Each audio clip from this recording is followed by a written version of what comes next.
Hey, what is going on, everybody, and welcome to the College Info Geek podcast, the internet's best podcast for students looking to get ahead, but not a good resource for planning the perfect bakery heist. My name is Thomas Frank, and I'm here, as always, with my good friend Martin. Oh, hey there. Who may be planning a bakery heist. I don't know. Only if it's a dope vegan bakery. Like, yeah. I know one, actually. Yeah, so They've obviously got some and good naturally, croissant. you're going to steal from them.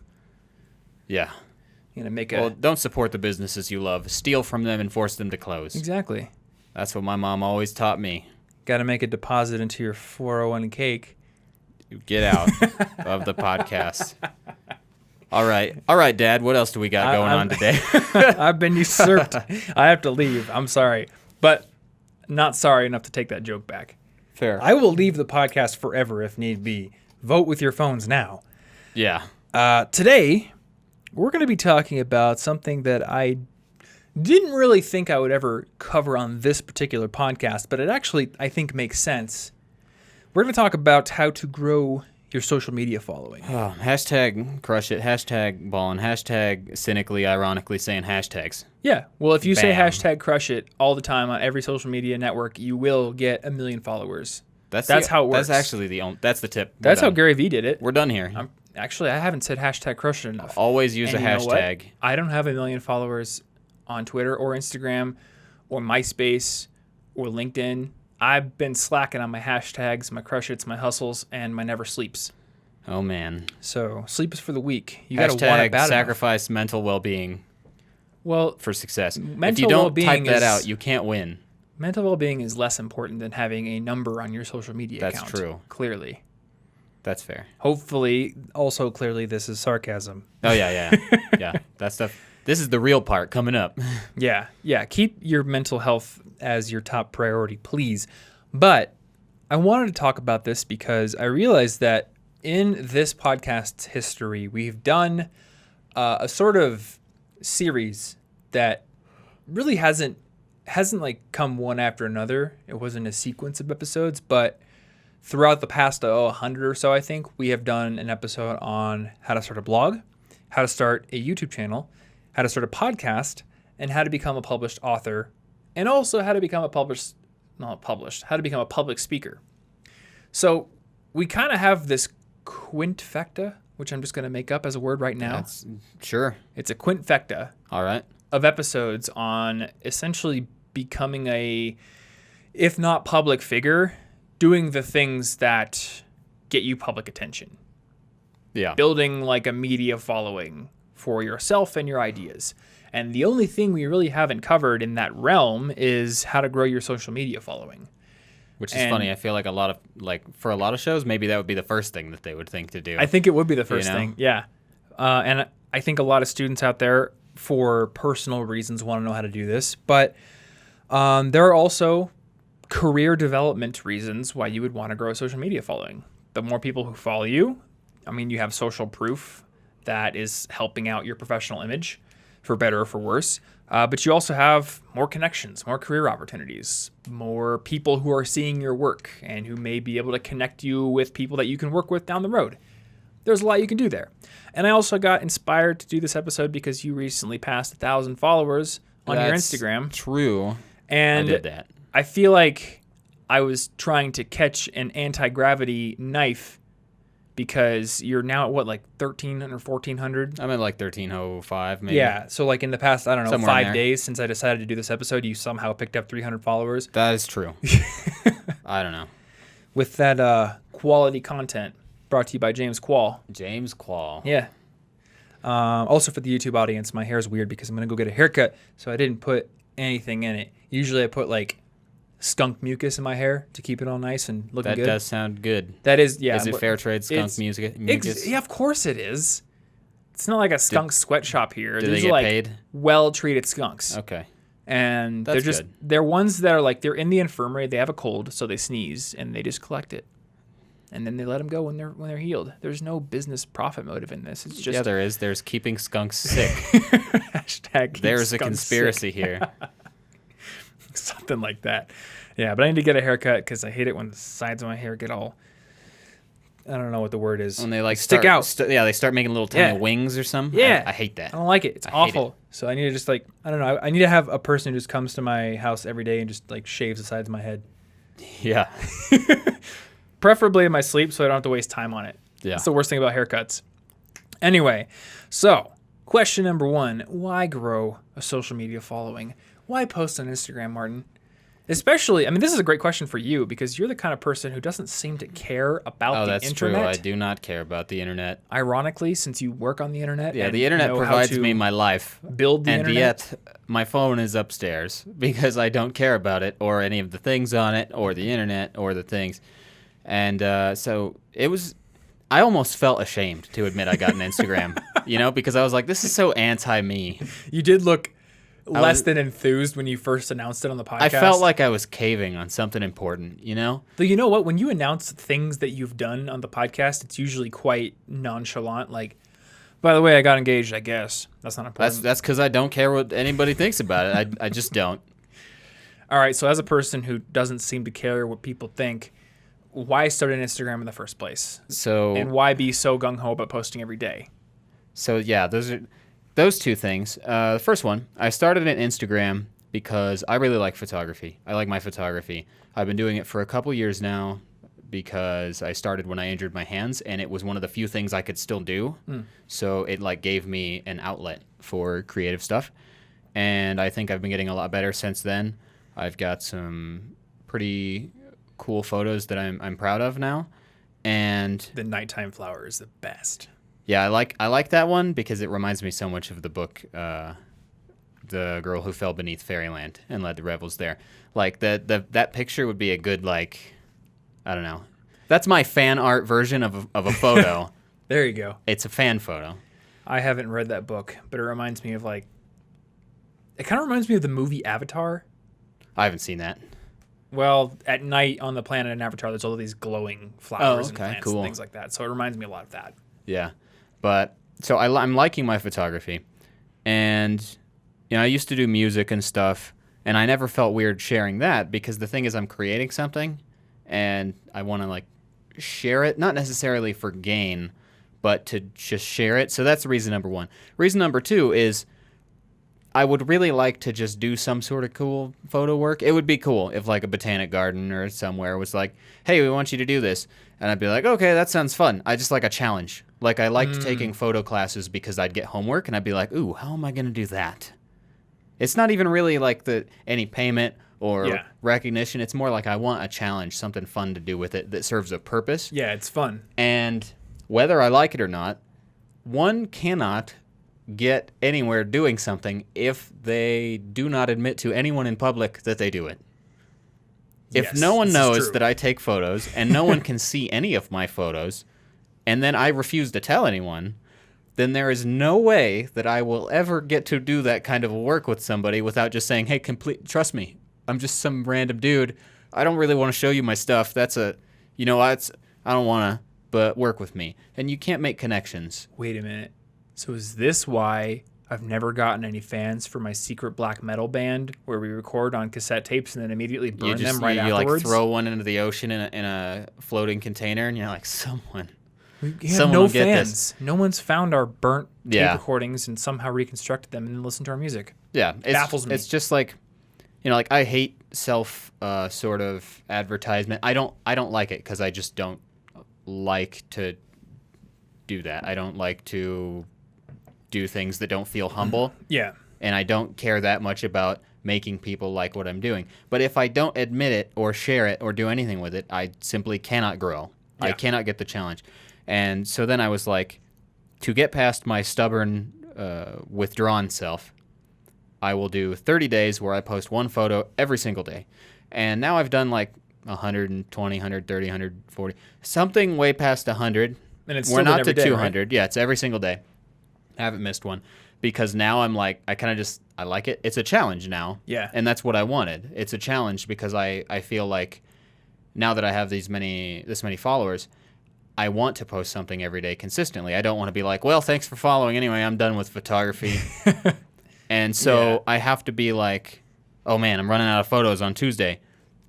I got to go get like 6 really cool ones. So then I'll go like spend an hour or two wandering around, Yeah. like holding my breath for an inordinate amount of times to take really careful shots in the heat, probably dangerously. That'll be safer in the fall. I'm excited. And it will also be safer when you're not in the Utah desert Yeah. dealing with 100 Yeah, I degree definitely heat. am going to pass out if I keep doing that in dangerous places. But that's basically it. I want to do stuff with photography, and I want to grow and challenge myself. And some things are hard to grow and challenge yourself with if you're just alone. Yeah. Like, I need other people to prompt me to grow. And it would be easy for someone to say, well, you could just keep challenging yourself. You could, I don't know, look at, is Ansel Adams a photographer? Yeah. You could look at an Ansel Adams photo and challenge yourself to recreate something like that.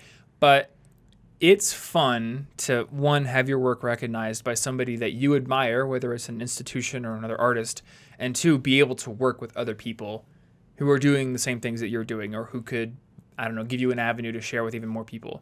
That's just fun.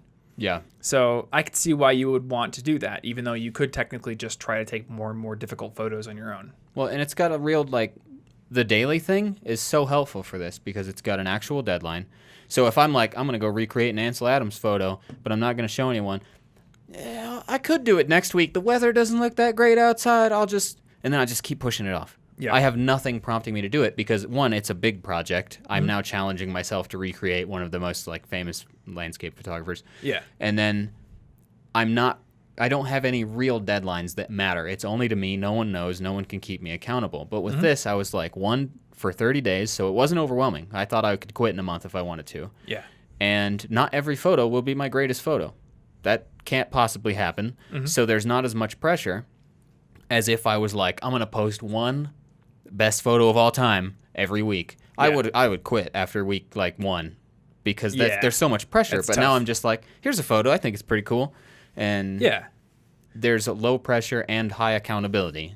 And Well, that's it kind of really reminds helpful. me of that Ira Glass quote, which I now need to Google because I feel like we should read it out on the podcast. Because, I was thinking, like, you've been doing this every day.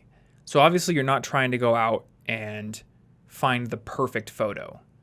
But despite that, there have been a couple of photos, I think, that are really spectacular on your Instagram.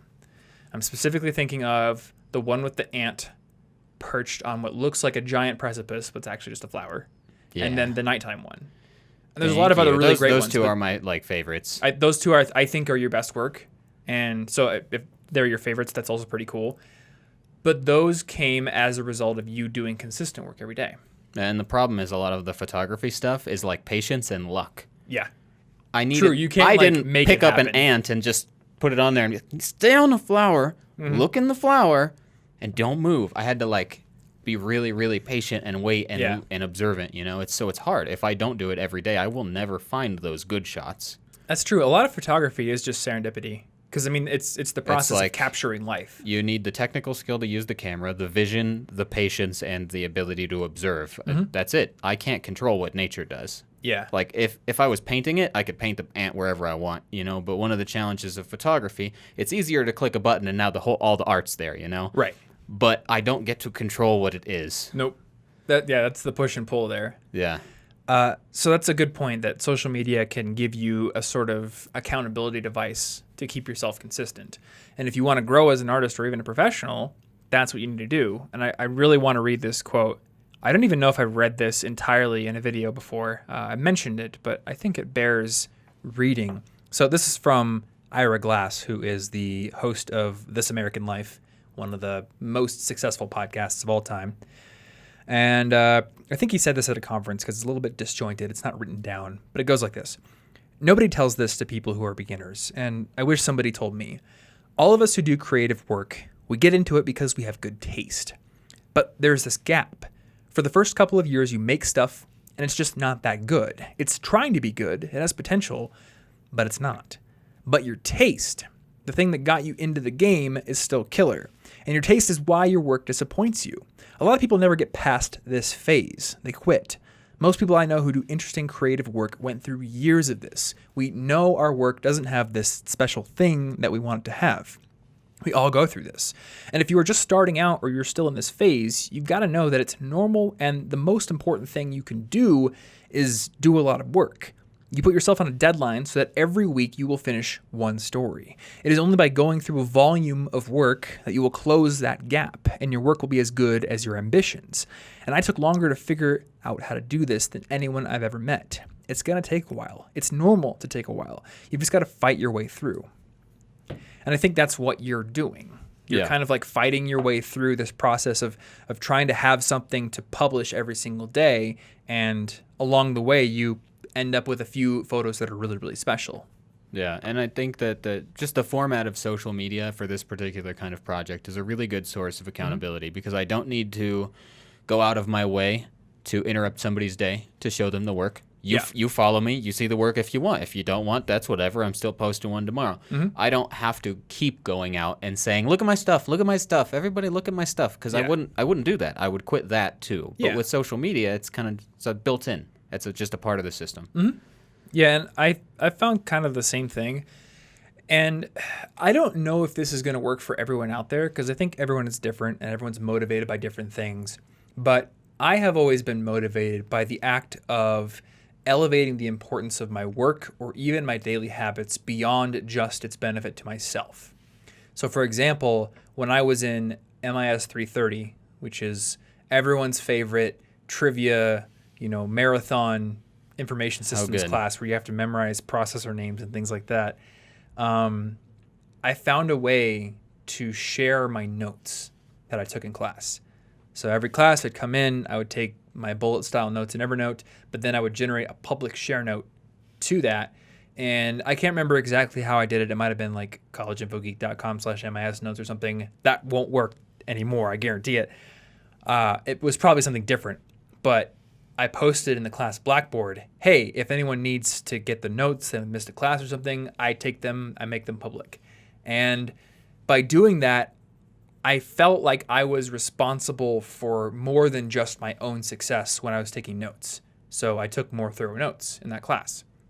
And when I post, say, my cycling on Instagram, or I post that I'm, sticking to my habits, I feel more accountable and I feel more pressure to keep up on them. I don't think everyone's going to feel that. I don't even know if you feel that, but it does work for me. I don't know if it's cool to me when people when they ask what kind of camera and stuff I'm using and they're like, this is cool, I kind of want to try. That's cool, but it's not like my purpose. Yeah. I don't know if it's as directly motivating. Like exercise is clearly motivating because everybody should be doing that. Yes, they should. So go exercise and listen to this podcast while you do. So to answer the question, why grow a social media following? For you, it's a great way to develop as an artist and to maintain consistency. You can have greater career opportunities. So you mentioned the potential of maybe the gardens reaching out and having you participate as a photographer in a project. They would never know about you unless you were growing a following. Yeah. I don't want to use myself as an example because what we've done is basically build an entire business on content creation and social media. So to use a more real world example, I suppose, or a more grounded example, my friend Ryan Newen, who was on episode 26 of this podcast, he had just a small blog about succeeding in medical school back when we were both college students. And I don't think that he ended up turning that into a media company, but he was able to use that in addition to some other work that he had done to get accepted into several medical schools, even though his grades weren't perfect. Because grades were actually quite a bit lower than a lot of the other applicants, but he was accepted to a lot of the schools that he applied to because he had this additional portfolio and he was able to show like, hey, I've been growing this following where I've been sharing my experiences and helping other people with their own medical school journey. So growing your social media following means that you have more visible or, more eyes on the work that you're doing. And a lot of people just see that as more important. And there's also, the simple act of becoming famous. That's true. So, you got to get famous. If you want to become famous, then grow your social media following. So let's talk about how to actually grow your social media following. This is the question that everyone's asking. How do I get more followers on my MySpace and my Zanga blog? Well, First, I want to list a couple of things that you should not do. You should not ask people to sub for sub or follow for follow or any sort of like reciprocal stupid tactics where you're just trying to grow your following because you follow other people. And on a related note, you should also not use auto follow bots that will go through and follow people automatically and then unfollow them 2 days later if they don't follow you back. These tactics are for chumps. They are for people who have nothing cool to show or who are not patient enough to, like you're doing, keep doing the work and grow consistently. Yeah, and those followers aren't real. What do they care about the things you're posting? They're not real, right? So when you do a whole sub for sub thing, or if you program a bot to do it, you are engaging in a reciprocity play. Like we talked about on the, I think this was the social proof. Was there actually a full reciprocity episode that we did? I think it's one. It was a major component of an episode. I don't remember if it was its own episode now. Okay, it's one of the weapons of influence episodes we did. I think there's like 6 of those. One of those has reciprocity discussed in it, which we'll have in the show notes. But essentially, the concept of reciprocity is pretty simple. When you do something for someone else, there's like this inherent biological need to return the favor. My favorite example of this is the gag in The Office where Dwight starts doing favors for people in the office because he wants to like cultivate favors so he can get Jim fired. And Andy is like also like Dwight, so he immediately does a favor back and they get into like a favor war. Yeah. And it's amazing. Nobody wants to be in favor debt. Yeah, exactly. You do a favor for me? Thank you note. Immediately. So that's what you're doing. You're not actually getting followers who are interested in your work. You're mostly going to be targeting people who are trying to do the same thing you're doing. You know, it's like, hey, I'm an internet rapper and I'm going to use an auto follow bot, and all my followers are other internet rappers also using follow bots. And they're all just trying to get me to look at their SoundCloud. Nobody's looking at my SoundCloud. No one's going to look at your SoundCloud that way. And I feel like you don't get to measure how your growth is actually coming when you've got to be like, okay, the numbers are big, right? But I need to discount like 90% of that. So where am I really? Yeah. Now, there's going to be people out there who are like, you're forgetting, bro, that when you have a big follower account, you have social proof, so it's worth it. That's true. And you know what? You have a point to a degree, but I think that's a really cynical point, and it shows that you have a lack of patience and that you aren't putting the priority on making good work and doing some of the more authentic things that we're going to talk about here, making real connections with people. At the end of the day, your follower count is the least important component of social media. It's the actual connections, interactions you have that matter. You know, it's people looking at your work and actually appreciating it, or you changing someone's life through what you have to share. Yeah. Your opinions or your experiences, the things that you put out there. So to drive the point home, the number one key is authenticity, right? You want to build your social media following the exact same way that a speaker would build their following or a comedian would build their following. You bring something to the table that people want to follow. And I think there's 2 key components to this. Number one, you have to share something people want, right? So you're sharing good photography and you're spending, well, in your case, you're probably spending like 99% of your time actually doing the work. This is true. I didn't even turn on an Instagram business account because I thought the analytics would distract me from the work. Yeah. So we could talk about the business accounts, but that could easily be worth it, though. I'm not discounting the value of the analytics. Yeah. And when you read advice on this, you're probably going to see things like the 80-20 principle thrown around. Spend 80% of your time on content creation and 20% of your time on promotion. You get some people like Derek Halpern who will be like, no, flip it on its head. Spend 20% of your time creating and 80% of your time on promotion of the things you already created. But I think you should hone your craft. Spend most of your time honing your craft. And in your case, it's like 99% because I think all you do is post a photo, post like a 1-sentence caption, and move on with your life. And maybe you're. Well, I got to think about how I'm going to have a photo for tomorrow. I don't. Exactly. I'll reply to comments eventually. That just I let those pile up first until they become a giant anxiety like nightmare, and then I do them all at once. Oh, hey, me too. That's my strategy. I try to reply to comments. It's definitely on purpose. But it's hard, yeah.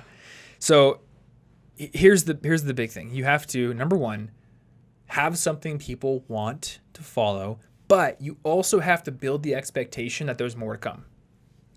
I mean, how many times have you seen a stupid viral video on YouTube that has 70 million views, but it's like a cat that barks like a dog and also rides a tricycle or something? That does sound adorable. It does sound adorable, but usually like the video is 30 seconds long, it ends, and there's absolutely no expectation that that channel is going to bring you anything similar in the future. So Yeah, the it's like a channel one-hit usually has wonder. like 300 subscribers for a 70 million view video, which is crazy. Meanwhile, my videos get, I don't know, 100K, but I have 1.1 million subscribers because I say, hey, there's going to be new videos every week on these topics that you guys care about. If you liked this, then you should probably subscribe because there's going to be more. Yeah. So you have to somehow build the expectation that there's going to be more on a consistent basis. Now, one thing I see people doing that I think is a mistake is trying to build this expectation before they get into the content. So anybody that I see on YouTube who starts their video with, what's up, it's your boy, Dirk Diggler, and Dirk Diggler. And before we get into today's video, Is it named I just after want you guys somebody? to smash that like button and make sure you subscribe to this channel because I'm doing daily vlogs every single day of me eating cereal. I'm like, don't ask for people to do something before you've delivered the value. Always ask for the subscription or the follow or whatever it is afterwards. You need to give, and then ask later. It's like Gary Vee's jab, jab, jab, right hook concept. You need to be giving something with no expectation of anything in return for quite a while. And then at the end, once you've built up the trust and you've built up maybe some reciprocity in the audience, then ask for something. And at first, it should be something that is just going to continue to deliver to the audience. So asking for a subscription doesn't cost the audience member anything, and it's giving them something. It's like, hey, you're going to get something every single week from now on as long as you subscribe or follow me or whatever. You're not asking for a sale. Yeah. I don't think you should ask for a sale for quite a while. You want to build up trust first. So those are the two big things. Good content on a consistent basis and building the expectation in the eyes of your audience that more is on the way. You have to communicate that. But don't communicate it up front. Otherwise, you look desperate. Yeah, I mean, if you start a brand new video and you're like trying to sell a course, but nobody's ever seen a video from you before, nobody's following you. Yep. Like, oh, well, they're just really trying to sell out as fast as possible. And, well, that was the laziest attempt I've ever seen. You want to know one of the smartest ways I've seen of selling a course? And I've shown this to you, but for the benefit of the audience, my friend Charlie and his partner Ben over at Charisma on Command, they have this really big YouTube channel, 1.7 million subscribers at this point, where they do these awesome videos on charisma and social skills and confidence and things like that. So a lot of times at the end of a video where you've just spent like 12 minutes watching them break down, say, The Rock's confidence, or here's how Chris Pratt gets a laugh out of everybody, or all these kind of things. They're really, really insightful, really good. You don't feel like they're holding anything back. Then at the end of the video, Charlie will just be like, hey, if you want to know the 4 most important factors to making a good first impression, click here. You click there, you enter your email, and you instantly get this video where he's breaking down the 4 factors that make a great first impression. And this video is very useful as well. I went through the process, I watched the video, and even though I know, because I've been in business for 8 years, this is clearly a funnel that I'm getting into, there's going to be a sell at some point, the video itself was really, really good. And I think it was like 65-ish% of the way into the video, a button shows up on the screen. And then at the end of the video, he's like, if you liked this, you can buy the first module of our course for like $25. And they have like a much more expensive course, but it was like, you can get the first module for $25 if you thought this was good. So the video on YouTube was the first stage of the funnel, right? And it was all this great content. And then the first ask wasn't for you to buy anything. It was for you to go watch this other video. And if you liked that, then they were asking for the sale. So it was this nice process of easing people into it, consistently delivering value the entire way. And they've been very successful with it. It's not something that we've done because I still don't want to sell expensive courses, but I think it's very, very smart. And for their demographic, it makes sense. So those are the first things there. Don't beg for likes or follows right away. Okay, So, given that, let's start to talk about some of the individual tactics that you can use to start growing your following. A couple of the things I've noticed is that, and this is something you don't do, so I want to preface this up front. Social media tactics do not work for everyone, and some people can ignore them and still do just fine. For example, you only post finished photos.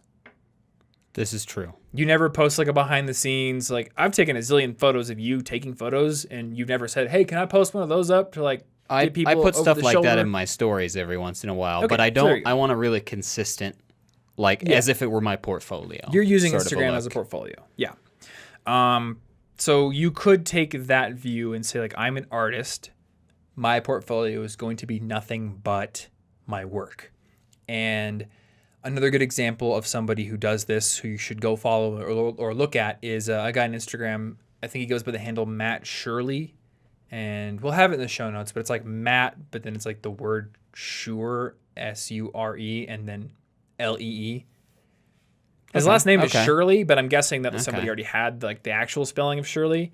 So he just does comedic whiteboard charts every day. Okay. So it'll be like, I don't know, Sunday afternoon in one chart. And it's just like actually, probability that you're actually going to get work done as time goes on, going all the way Okay. down. Episodes of The Office watched and just going up and to the right, things like that. And I think he does a chart a day. And his Instagram is nothing but that. Or you could look at somebody like Lewis Howes, who often posts behind the scenes photos. He often posts like really well composed photos of himself doing things with, almost like blog post level captions. And sometimes he'll just like post a photo of a tweet because he has like a multifaceted strategy. So the multifaceted strategy can be something that can be very useful for growing, especially if you're the kind of person who doesn't do work that you could post every day. So, for example, you can post a photo every day. This is doable. yes. I cannot post a video every day. No, that would be insane. And Anna cannot post a finished piece of artwork every day. Unless she were doing like speed paints. But the kind of things that she's doing requires like a detailed sketch and then a detailed Illustrator drawing over top of it. There are a lot of layers Right. that need to be done first. Again, content quality is paramount. So you can't sacrifice the quality of your content just to go daily. I think there's a sweet spot where you can't be perfectionist and say like, I'm going to make one drawing a year because then you'll never get good. But you have to figure out like, what is the sweet spot for my medium in terms of done frequency. And if that's not enough for social media, maybe find something to do in the interim. Yeah. So for Anna, maybe posting sketches or posting recommendations of the tools and techniques that she uses to help people out. For me, it's like, I actually listed this out for my Instagram. I have several different purposes for my photos. So some are designed to motivate other people.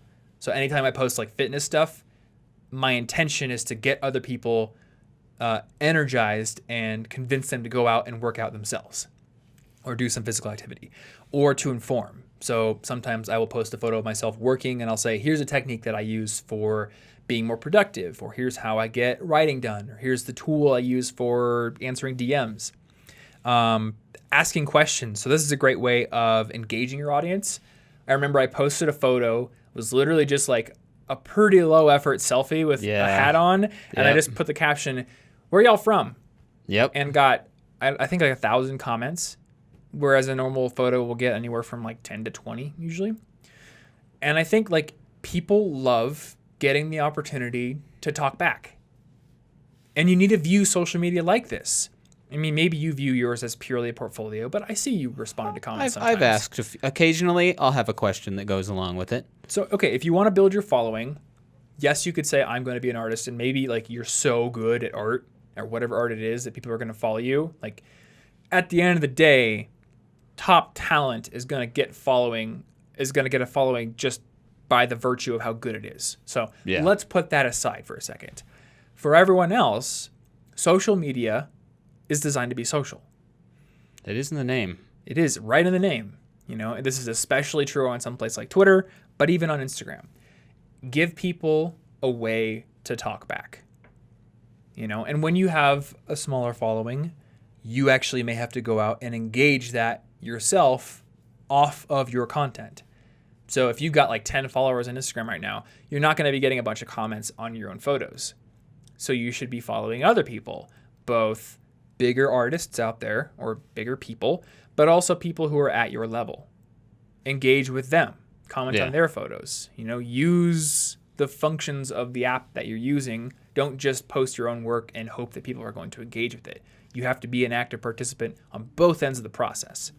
But with your own content, you can ask questions and solicit feedback from people. This week's episode of our show is brought to you by our friends over at Hover, the best place on the internet to get your hands on a domain name. Now, since we've been talking about growing your social media following on this episode, one way to do that is to maybe start your own blog or start your own YouTube channel or start your own podcast. And whatever you're doing, whatever kind of content you're creating, it can be a very good idea to create your own website, which can be sort of the hub for all of that content and the online home base where people can go to find out where to follow you elsewhere, where to contact you, all that kind of good stuff. And if you're a student or you're a young professional who is looking to get a new job or move up in your career, having an established online presence is one of the best things you can do to start building and growing your own personal brand. And of course, that starts with a great domain name. Mine is thomasjfrank.com. So if you want to check that out, you can go to it on your phones or your computers or any other like magic mirror that can bring up websites. I think those are a thing now in certain like rural countries where fairy tales are told. Sounds something reasonable. Like that. And you should also get yourself a domain name as well. Even if you are not going to build yourself a website in the near future, if you don't think you have enough content that merits building one, you should at the very least secure your domain name so somebody can't go and grab it in the meantime. So go over to hover.com and get your domain name. They are the best place on the internet to get domain names because they have no annoying upsells, and the process for getting your domain name is incredibly quick. I think I can actually get my domain name in about 30 seconds at this point since I have an account. If you don't have one, maybe there's a couple of extra seconds to create one, but the process is incredibly smooth. And once you have your domain name, you can do a couple of extra things that are really cool. Number one, you can set up a professional email address, such as mine, thomas@collegeinfogeek.com, which looks a lot better than a Gmail or a Hotmail or an AOL or a, I don't know what else there is out there, Yahoo, something like that. Having your own professional domain and email looks really good and really professional. And when you are ready to start building your own website, they have this connect feature, which allows you to very easily connect your domain up with lots of website building platforms out there like Squarespace or even Shopify if you want to sell stuff. So if you are ready to go get your domain name, then head on over to hover.com/CIG. That's HOVER.com/CIG to get 10% off of your very first order and to show Hover that you came from this show. I want to give a big thanks to Hover for sponsoring this episode and supporting our show. And I also want to give a big thanks to a new sponsor on our show, which is, and I'm very excited about this one, Todoist, one of our favorite apps, one that has been recommended on the resources page of College Info Geek for a very long time. So it's really cool to see them actually supporting our show and sponsoring. Todoist, if you guys don't know, is an amazing to-do list and task management app. It is my absolute favorite one for personal productivity and personal task management. And they have a premium account that you can get your hands on, which unlocks features like automatic task reminders, creating specialized task views if you want to do that, like low priority, medium priority, high priority, and my absolute favorite feature, project templates. So if you have something that you do quite often that has a lot of steps and you don't want to forget them, you can create a project template and you can easily create a new project, import your template, and have all those steps ready to be checked off. You don't have to create things over and over and over again. And what's best for students listening to this show, Todoist actually has an education discount. You can get 50% off your premium subscription by going over to todoist.com/education. That is TODOIST.com/education. And with that discount, you're going to be getting access to Todoist Premium for just about $1.20 per month. So it is incredibly cheap and it's an awesome tool. Once again, todoist.com/education to get that 50% education discount if you are a student and to show your support for this show by showing Todoist that you came from it. Once again, big thanks to Todoist and Hover for sponsoring our show, and let's get back into it. I also like to do behind the scenes and over the shoulder content. And I think these are kind of different. So behind the scenes is sort of like a here's how the sausage is made kind of thing. So we posted a photo maybe last week where the camera was behind all the podcast cameras so people could kind of see the set. I just wanted to show here's what the camera setup looks like. Here's what you actually, or what we see when we're recording a podcast episode. And then over the shoulder content is kind of like, here's how I actually do something. So I think behind the scenes is kind of like a glimpse, or maybe like you say got to go behind the curtains at the Panic at the Disco concert last night and see like how they're doing everything. Whereas over the shoulder would be like getting to see somebody write a song and having them talk you through the process. So I think those are both good things for me to post. And maybe someday you could be like, here's a story about how I actually compose a photo, or here's how I select my subjects, something like that. I think people would really engage with that. Telling a story, sharing struggles, celebrating wins. I found that celebrating wins actually gets a lot of engagement, which is probably because... What do you mean, like wins in what sense? Like, I remember the first time I saw my book on a bookstore shelf. I posted a photo of that. Like, not like just wins in general, not like social media wins, you know, like you post like, hey, I got 3 billion followers. Like that's one type of win, but you also mean... Any kind of win, just regular life wins. You don't want to be posting it all the time. And I'm the kind of person who is concerned about looking like I'm bragging, which is why anytime I learn something cool, I always tell Anna, and I can't help but tell my family, like, I figured out how to do this cool editing technique, and they don't care. But then like I'll go on TV or something and I'll forget to tell them because I'm just like, oh, they don't want to hear about that. They don't want to hear that I was on TV. Who cares about that? But people actually do like to see those things. So celebrating your wins can be good. And we actually have, and I forgot to mention this, we have a Discord server now, which you can find at collegeinfogeek.com/Discord.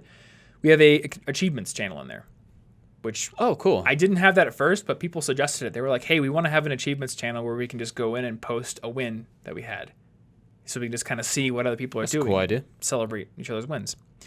And then, so this isn't content, but interacting with other people.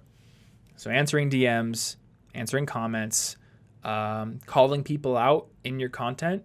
So saying like, hey, this person that I follow gave me the inspiration to take this photo, or they're the one who suggested that I get this backpack and I love it so much. Things like that. Just, being social on social media. And if you watch any of Gary Vaynerchuk's content, he will tell you the reason that he has millions of followers on Twitter is because he spent like 2 straight years answering every single tweet. Maybe sometimes it's just an emoji, but people appreciate being acknowledged. They just do. Yeah. And I do remember this was when I was like nobody online. I had very little following. I was following Gary Vee, and he put up a tweet that just said, "What can I do for you?" And everyone was just like, "Retweet my blog, man," or "send me money," or something like that. And I just put breakdance as like a joke. Oh yeah. And he sent me a video, and he was like, "This is for you, Tom." And he did like some breakdancing in his office. It wasn't very good. I'm sorry, Gary. Your breakdancing is a little bit lacking, but I appreciate the effort, and I was very happy and pretty ecstatic for the rest of the day that I got a tweet from Gary Vee that had a video in it. It was pretty awesome. Yeah. So do those things. Is there anything that you've noticed from what you've been doing other than just consistency that has helped? I think that... Well, I like the consistency, obviously, because I think it does build the expectation, and I started the thing with the whole page filled out. So I started with 12.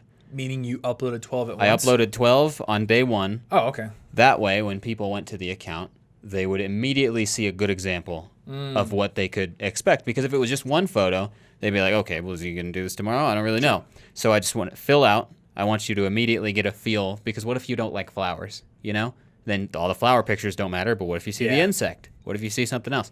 So I did that, and I don't know. I really think that just making an effort to keep it consistent has been working well for me, and that way when you look at the channel, you know exactly what you're going to get from it. So there's that. And then there is... In the beginning, I was actually making use of hashtags and stuff to try to because I figured out that, I didn't think I could find a better way to get people to see me on Instagram without just like spamming the link everywhere else that I had any sort of presence. Yeah. So there's this site, Display Purposes or Display Purpose. I don't remember whether it's plural or not, but it lets you put in some hashtags.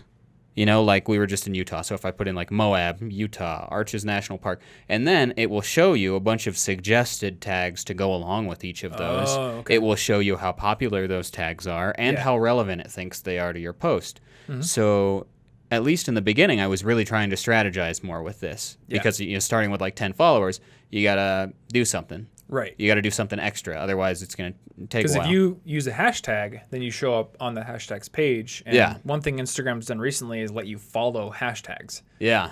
So I follow a hashtag for my car because I'm a nerd. So even though I don't follow people, I see like cool car pictures in my feed. Yeah. So one of the things that I think was most useful there is, so you've got some that are really, really, really popular. Yeah. Those are kind of useful to hashtag occasionally. You know, like insect. Right. But that's like there are so many people posting to that your photo will be it's old within like a second. You refresh the page, you can't even find your stuff anymore. Mm-hmm. So I liked the Display Purposes website because I could be like, this one, it's relatively popular, but it's not nearly as big as this one. So this one might actually be a better place to like target my stuff. Because people have a higher likelihood of actually seeing it. There are a lot of followers over here, but if they're so inundated with posts they can't see mine, then it doesn't really matter that their numbers are higher. Yeah. I don't know what a good threshold should be, but maybe try to target hashtags that are less than 1 million posts, but maybe more than, say, 1,000. So you want to find a hashtag like people actually are using, because if you just make one up. Oh, no, that isn't going to work. You know, unless it was like, I made up CIG 30 day for like a fitness challenge, but that was like, I want people to use that. Well, and you were telling people specifically about that hashtag and, you know, but if you're trying to grow, then that's not going to work. You need to use a hashtag that people actually do look at, but not one that, like you said, has zillions of posts being sent every second. Oh, also, this one's a little unique, but I also generally, when I have the time, I translate my main hashtag. So like if it's an insect, I have like insect, insect, insecto, mushi, the whole thing. That's smart. Like That's in really the smart. various languages I am interested in, because then I can get to places that maybe don't have as many people hashtagging in their language. Mm-hmm. And also, it's kind of part of my personal brand anyway. Yeah, it like is. that I love and study those languages. And because of that, I do have some followers, and I've got a comment in Japanese. I get some stuff, and I don't think that would happen if I wasn't making it blatantly clear that I can at least to some degree understand what people might say to me. Yeah, that's actually really, really smart. So one idea that I have, and I'll be honest, my hashtag strategy is pretty basic. I will make up hashtags just off the top of my head. I don't do research, but then when the suggestions pop up, if I notice the one that I picked was really popular, I'll try to pick another one of the suggested ones. That's maybe like, I don't know, 50,000 posts or not 1 million. But I think if you have the kind of content that maybe repeats themes quite often, like for you have a lot of pictures of flowers, a lot of pictures of insects, a lot of pictures of plants and things like that. I think you could maybe spend a day or two doing some hardcore hashtag research, creating like a personal database of hashtags, and then creating little groupings of them. I definitely you don't want to spam the same ones. Copy paste. If you spam the same hashtags on every post, I think you can get banned because they'll see you as a spammer. But if you had like just a well-researched list of your hashtags that you could pull from and say like, I'm going to grab 5 or 10 of those that are different every time, that I have them ready, then that could help you out. Yeah. One thing I wanted to note that I noticed recently, so there's a girl on Instagram, I think her name's Allie, and her handle is Anti-Parallally. She's like a motorcycle photographer girl. And I noticed a couple of the hashtags that she uses in her posts, she will use them in a lot of her posts, and they're fairly big hashtags. She's not the only one posting in them, but when you go to that hashtag, a lot of it is her. So I feel like that could be an interesting strategy where you could find a hashtag that's big enough that people will probably follow it, but not big enough that you have, or it's small enough that you have the ability to sort of dominate it if you can post quite often. And I can't remember which hashtag it was, but I remember clicking through one of them and I was like, oh, that's actually, a lot of them are her. So that could be a good way to grow. And she's got, I think, 90,000 followers. So That's a fair amount. pretty decently on Instagram. Yeah. One thing I noticed a long time ago on Taylor Swift's feed is she will have these amazingly well composed, well lit concert photos that are so glamorous, and they'll get 1 million, 1.5 million likes, chump change. And then she'll just post like a grainy selfie with her dog and get 2 million, 3 million likes. Yeah. So at least on Instagram, and I think on Twitter as well, there is a lot of value in doing things that sort of give people like a little bit of behind the scenes look, that are a little bit more candid, and interspersing those in with your more polished content can just make you seem more human and help people connect with you. Yeah, I think personality is so important Yes. to like success.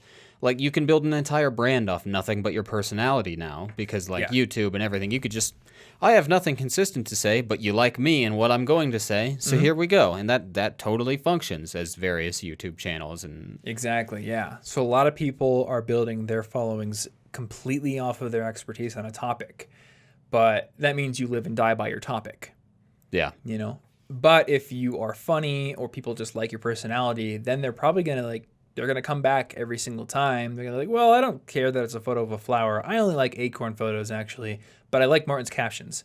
So I want to see what he wrote. Well, that's part of why we have like video here, because it can feel like people are like hanging out with us in the room when they listen to it, because they're so long. It kind of feels like you're part of the conversation a little bit, and video adds to that. That's part of the reasoning behind it. Yeah, I think the personality is crucial for a podcast because we're talking for an hour. Yeah. But even on social media, I think it's pretty important. So look for opportunities to be candid, but don't let those dominate your feed. Those should be like a once in a while thing, because your good work should be the thing that people think of when they think of your feed, right? Or whatever you're known for. If you're known for inspiration like Lewis Houses, then that should be like the most of what people see. If you're known for, productivity advice, then on YouTube, it should be what people see for the most part. All right, so some general tips that I wrote down here. Consistency is important. We talked about that. Understand algorithms. So maybe if you really want to grow, do a little bit of research on how the algorithm for your particular social network of choice works. So, in terms of YouTube, that algorithm is always changing. A while ago, it was favoring 10-minute videos. So maybe you want to do longer videos because watch time is important. And watch time is still very important. I can't tell you what the algorithms want, but if you know how they work, then you may be able to sort of tailor your content or maybe time things more advantageously. Is that a word? Yep.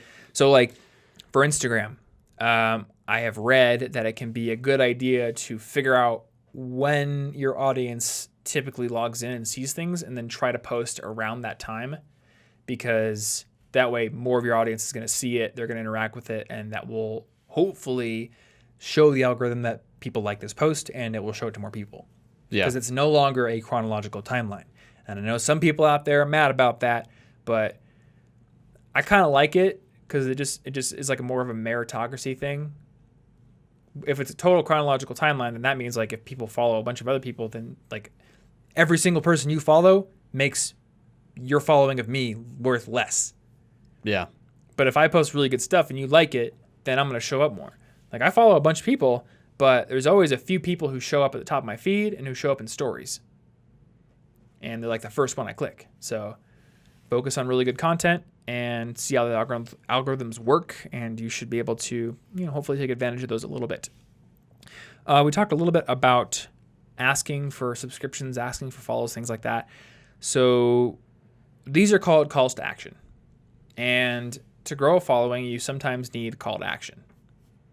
So maybe it's, hey, I'm going to be posting every single day, so, maybe follow. Yeah. I post at this time. At the end of all my videos, I say, go subscribe to my channel or go grab a copy of my free book. Those are calls to action, and they help to build your audience, and they help to, basically give you a guaranteed pool of people you can reach out to. If you don't do that, then every piece of content is fleeting, and you're just hoping people will interact with it. But again, never let your CTA overrule the content. Never let it cheapen the content or make it worth less, or less enjoyable. And that may be all I have. Ooh, actually, one question. What makes you not follow someone? Me personally? Yes. Let's see. Well, I follow some photographers. I follow people I personally know. I suppose if they just stop posting things I care about, like maybe I followed them for a certain type of content. If they don't really do that anymore, then eventually I'll just be like, I don't really want to spend a lot of time on social media personally. So what that means is that I don't want to bother scrolling through things I'm not likely to do anything with. Okay. And that's basically it. I don't really follow enough. I guess if they do something that I find like in bad taste and I'm just like, I don't know if I don't want to support you as much anymore. I'll just get rid of it because I don't want to follow a lot of people anyway. So for me, maybe it's a little different because I'm following like 75 people. Yeah. I mean, I don't follow that many people either. When I wanted to ask this question because the number one thing that will cause me not to follow someone, and this is pretty specific to Twitter, is if I look at their feed and I see nothing but links. Oh, yeah. You know what? Because I don't use Twitter a lot, well, I respond to things. So I'll respond eventually, like Instagram. Yeah. But I don't post a lot or read the news feed timeline thing. Oh, and that makes sense because on Instagram, you can't really spam links. Not really, no. They don't let you put links in that are linkable. Yeah, on Instagram, unless you're like a business and you know requirements. I feel like on Instagram, it's less important, I guess, from the perspective of somebody coming to your profile and considering whether or not to follow you if they're there already. On Instagram, it's less important that you are interacting with other people than it is on Twitter. If I go to your profile and I see nothing but posts and you're not interacting with anybody, then I'm like, I don't want to follow them. Unless it's like the rare person where I really just want to see their content, like boosted boards. I don't care if boosted boards is replying to people. You're not hanging out with boosted boards. I just want to see cool skateboarding pictures. I follow Specialized Mountain Bikes on Instagram because I want to see cool mountain biking pictures. That's it. But if you're an individual, I want to see some interaction because I'm following you, hopefully with the intention to at some point interact with you. That's me. That's fair. So that's a reason why I wouldn't follow somebody. I think I would probably, like with Twitter in mind, I totally didn't even consider it, but I would probably unfollow people who were being really, really beggy about like, please pay attention to me, please. And I'd be like, this is reverse strategy for you. I'm sorry. I also, I try to think about what I'm delivering with every piece of anything I put out there. So whether it's a tweet or a post on Instagram or a podcast, which means that you're usually not going to see me complaining on Twitter unless I think it's like funny. Yeah, like so I may like a lot of negativity. I may like make a complaining tweet about Adobe Premiere, but I'm trying to make it funny. Like I'm not just going to be like, I'm really mad at Premiere right now, and that's it. There are maybe enough negative vibes in the world, you know. We don't need to share more. I try not to spread negativity unless it's like a joke, or there's an opportunity to make people laugh about it. Because like I think complaining can help people connect in certain times, but I'm never gonna be like, ugh, just too tired today, guys. Don't want to do anything. Like I don't know that I only want to connect with people based on negative things. You know, I want to like the same things as people, not just hate the same things as people. Yeah. I mean, it's going to be like 99% positive content, but you may see me like poking fun. No, like it's more lighthearted, so it's better than if you were just like being super, like weirdly, sincerely mad. Right. Yeah. Like, you're never going to be perfect because you're a fallible human, but I try to think like, what am I delivering to people with this tweet? Is it just purely selfish, or is somebody going to get something out of it? Yeah. And I think that's helpful, If you ever have a viral tweet, make sure to link your SoundCloud up in the replies. You got to do that. That's that's what I hear. How are people going to find your internet rap? They're not. So step one, have a viral tweet. And step two, SoundCloud. Yeah. Yep. I think we covered it pretty well. We didn't get too much into a ton of individual networks. I mean, we talked a little bit about Twitter. We talked about Instagram. I guess one thing that I want to say before we wrap up is make sure that you are interacting with other people, especially when you have a small following. That is how you get the ball rolling. So be sharing other people's work on Twitter. Be commenting on photos on Instagram.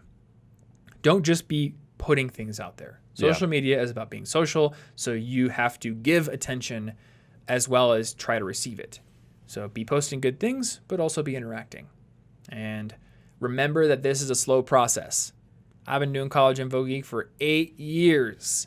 And that's a bit. You might look at my Instagram and be like, whoa, he has 1,000 more followers than last week, which is awesome. But you know what? I've had Instagram for 8 years. Yeah. And for the most part, it was like I got 5 followers in the last month.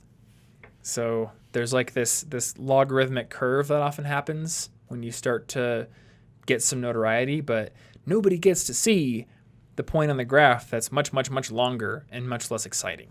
Yeah. So just keep that in mind. You know, I know people who get frustrated when they lose a follower or they haven't grown for a while, but it's life, you know.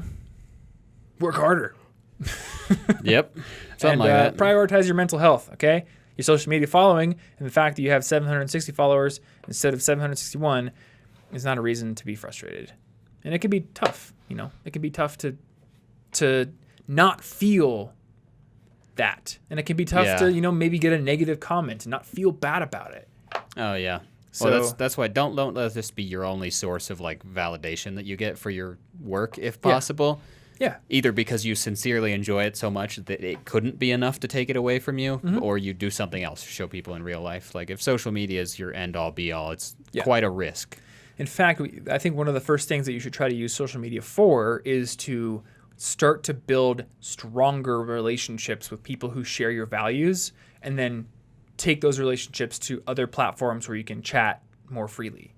So maybe join a Discord server or Facebook chat, or if you're in a local area, actually meet up, do Skype chats, have a Jedi Council, all that kind of stuff. So that way you're not only getting feedback from social media, because that can be a mental health killer. Yeah. So I think that about covers it.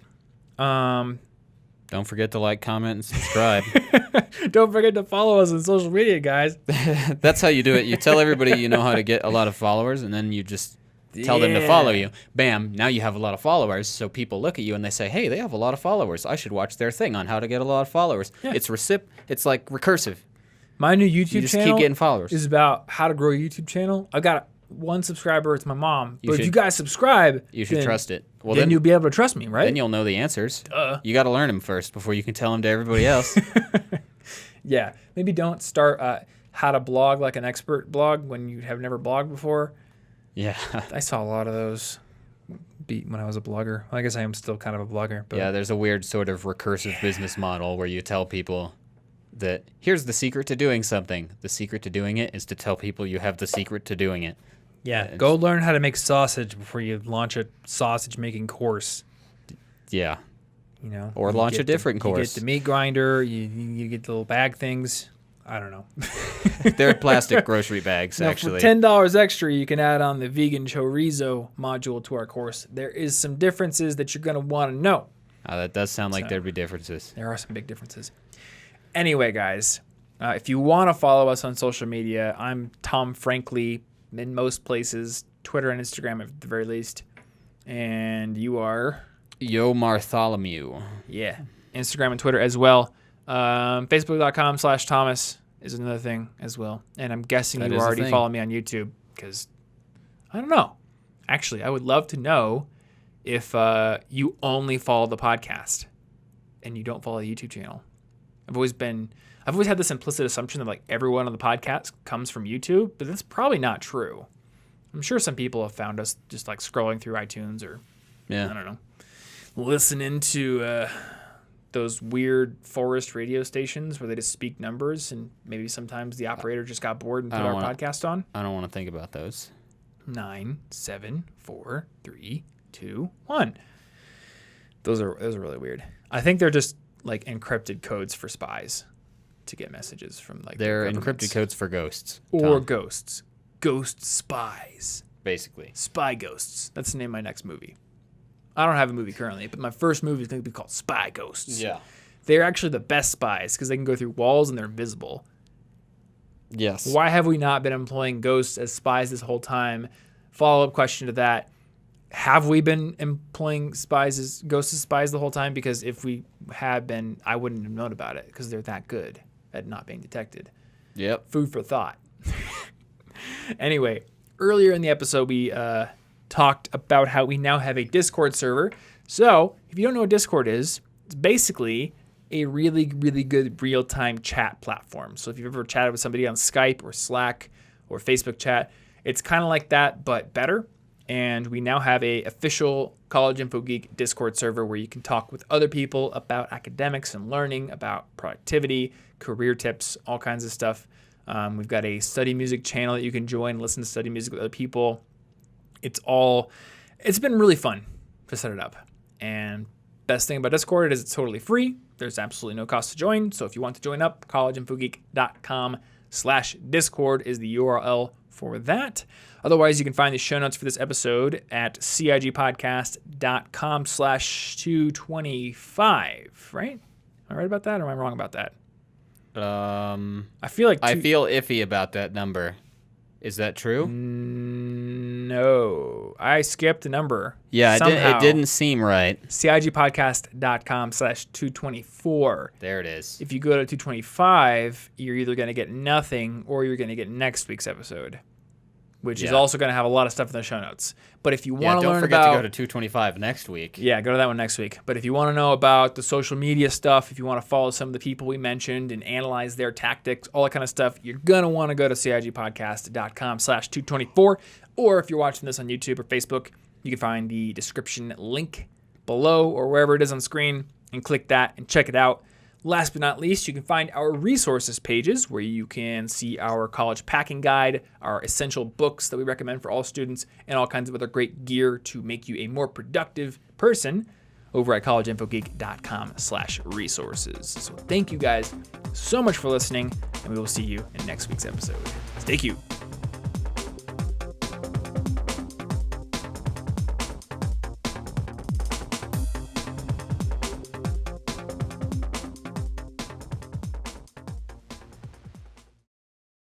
Upgrade gonna get his money.